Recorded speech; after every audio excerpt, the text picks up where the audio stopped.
ফের উদ্ধার হলো 230 বোতল নিষিদ্ধ এসকাফ কফ সিরাপ। গ্রেপ্তার করা হলো এক বিহারি যুবককে। আজ বিকেলে আগরতলা রেল স্টেশন থেকে তাকে গ্রেপ্তার করেছে পুলিশ।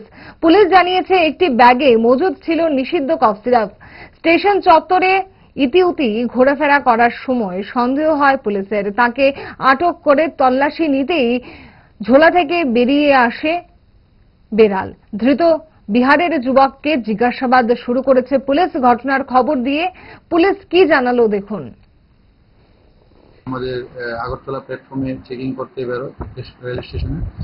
যখন বেরোয় তখন হঠাৎ করে লক্ষ্য করে একটি বহিরাজ্যের যুবক একটি ট্রলি ব্যাগ এবং একটি কালো রঙের হ্যান্ডব্যাগ নিয়ে সাসপিশিয়াসলি আগরতলা রেল স্টেশন থেকে সে বেরিয়ে যাওয়ার চেষ্টা করছে। তারপর আমরা সঙ্গে সঙ্গে আমাদের স্টাফরা ওকে আটক করে এবং তার ওই দুটি ব্যাগ তল্লাশি করে সর্বমোট 230 বোতল অবৈধ অ্যাসকপ উদ্ধার করতে সক্ষম হয়। আমরা তারপরে এগুলি তার থেকে আমরা সিজ করি। এই অ্যাসকপগুলোর বর্তমান কালোবাজারি মূল্য হবে প্রায় 4 থেকে 5 লক্ষ টাকা।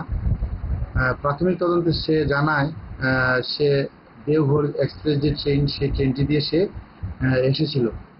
বর্তমানে আমরা তাকে অ্যারেস্ট করেছি এবং তার বিরুদ্ধে একটি সুনির্দিষ্ট ধারায় একটি এনডিপিএস মামলা আমরা গ্রহণ করব।